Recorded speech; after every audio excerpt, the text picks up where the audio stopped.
Hello everyone, welcome back to another Proving Grounds. Today we have a split video again with dumpster diving and thrifting. So, the dumpster diving portion was a bit slow for this particular week of this footage, but we did find a headset here.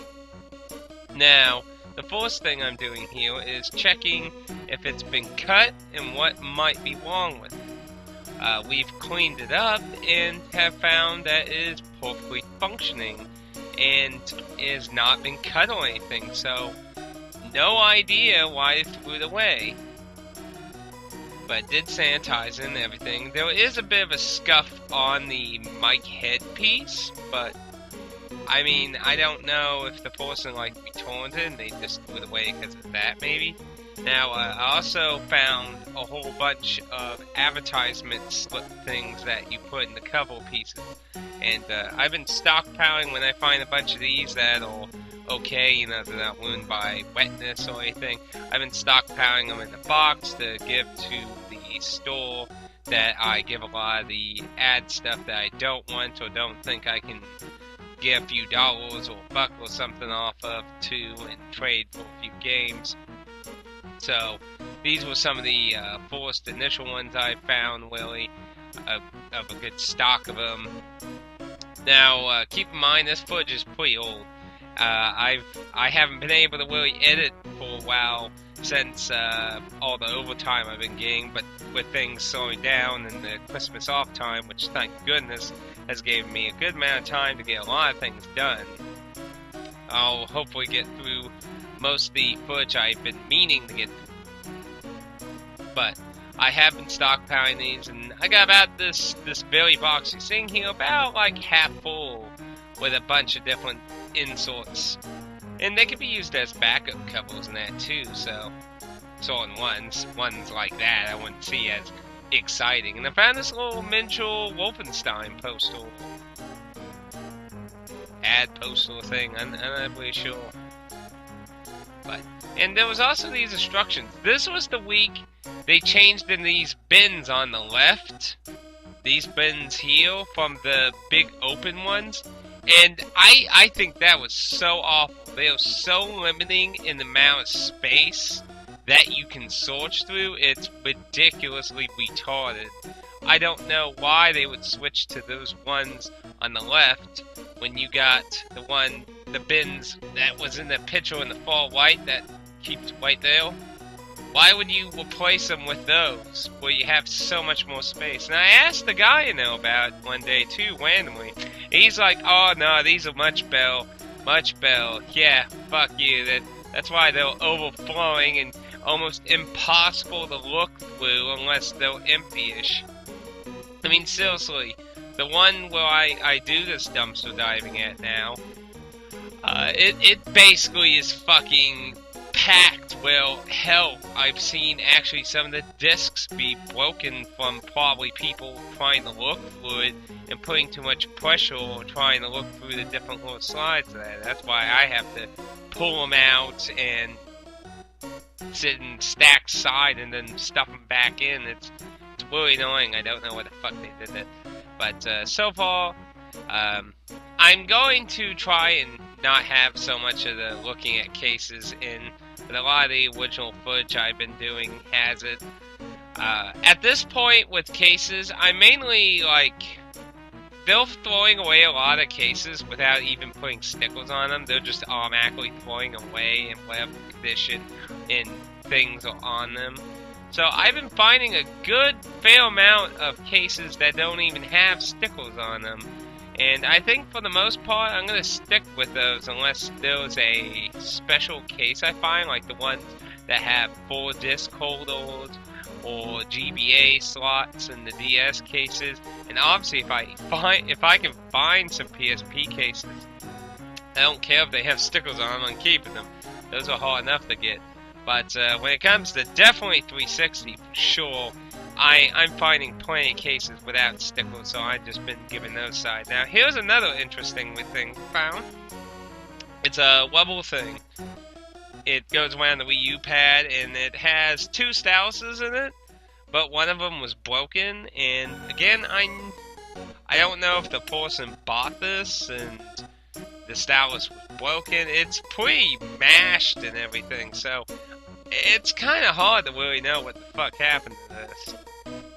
But it's still usable in that, and I stockpiled it with most of the stuff I found for future hopes of, you know, getting rid of it and maybe get a few dollars from all the things I find that are okay-ish or salvageable or such. But I mean, if you wanted a protective cover for the Wii U thing, I'd rather have a hardcover case. That's what I'm trying to look for myself.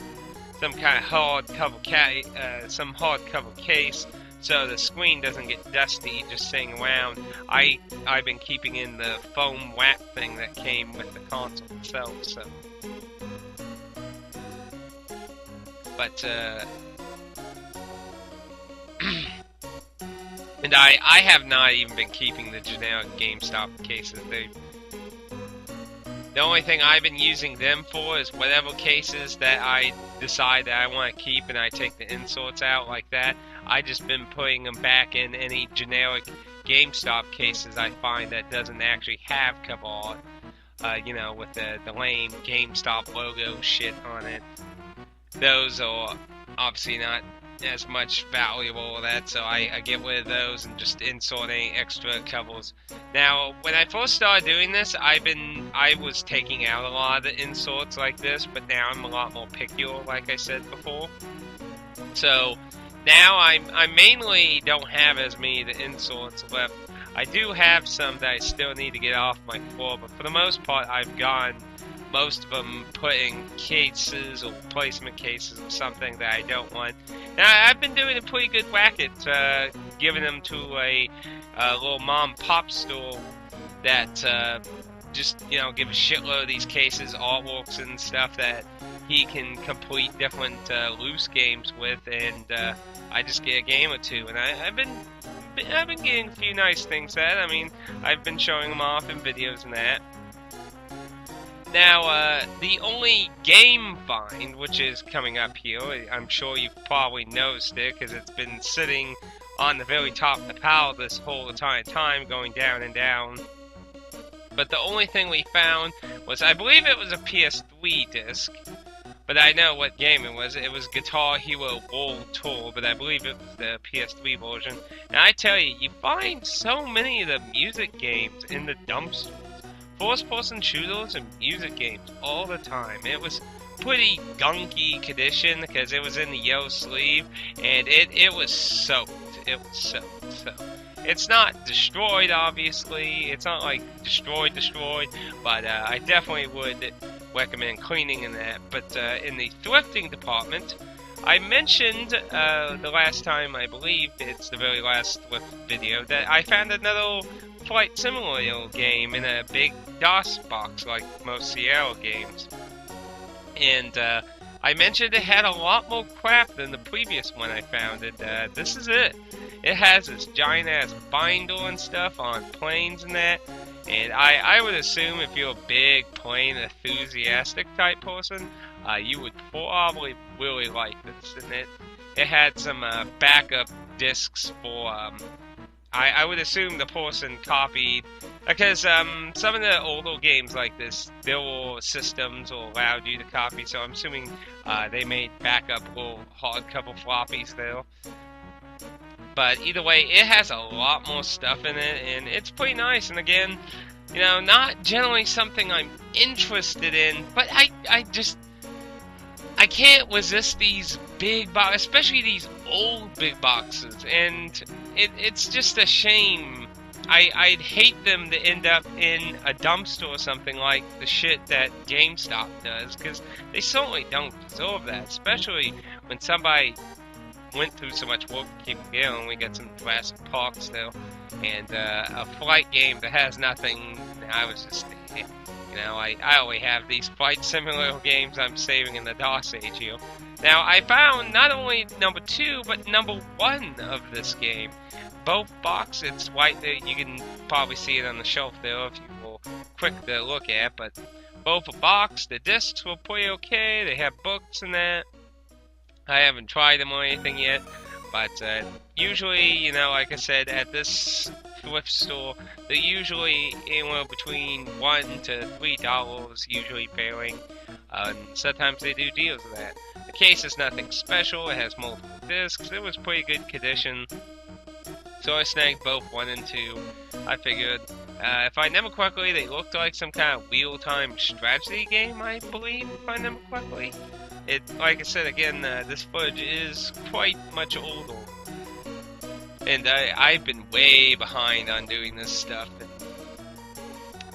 hopefully I'll be getting it up to speed and that. But overall, this particular week hadn't been too hectic that there was going to be some really good dumpster dive finds coming up. You know, I really wish I could find another day where I found like all those big box DOS games like I did a long time ago, all those Sierra ones and that. That was probably one of the really exciting moments. That and Toonstruck, those were some really exciting moments in a thrift store there.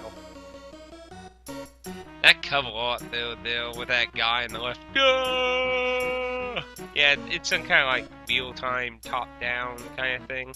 So, I don't know. I've never heard of these games. I don't know if they're particularly good, but, well, you know, for $1 or $2, they can't be that bad, can they? I mean, there's only a few games that are really that bad that aren't worth anything. I mean, even Luthier Wounds of Law is worth like $1.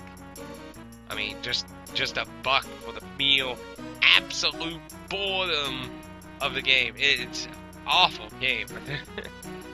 Now, stuff like Drake 99 Dragon, Superman 64, whatever that 360 game is, Widers of Hell, whatever it is, Game Grumps did, a lot of different people did that game. It's awful. That kind of stuff is the things that are priceless, and by priceless I mean they are worth nothing because they are so awful you should never even examine them. I mean, aside from getting them from a dumpster, that you should never ever buy those things. Seriously, I feel sorry for anyone who ever bought Superman 64, because I don't know why anyone would ever want to buy that. Unless they're insane and they want to like beat it or something, be like, yeah, I beat one of the most awful things ever. I don't know. I'm lucky I never got to play that piece of garbage. I could simply look at that and just tell you that there's no way I would try that unless it was for a really good reason or something. Because there's nothing good about that game. And you see it all the time in thrift stores and pawn shops and things for outrageously stupid prices. Now, I believe we saw this SWAT disc before, and I believe I remembered that it was just meh. Now here's something odd, and what's funny is I noticed this was in my previous thrift video, and I had not looked at. But this time I did notice it. It has a Garfield game with it, and various other software of game and non-game related stuff. They're all individually disked. So, I believe this particular week they were going for $1 each, so I was just like, well, it's multiple things for $1 there. And obviously the Garfield game was the only thing I was even slightly interested in, so I was like, yeah, looks fine, looks perfect, and just figured might as well. I don't know if I get it to work. It's a really old disc. Really old disc. And over here there was Sim Coastal, and it was a big box game, and of course the biggest shame with it is that it was in awful condition. The box is mashed, but obviously the more important part is the game. The game was a total train wreck, and it just one look at it, I was just like, no. And it's such a shame because it has its booklet, and for some reason it had SimCity 2000 in it. And I'm not a big SimCity, and it was pretty meh looking too. But I'm not a big Sim person. I played Sim 1s, and I was okay with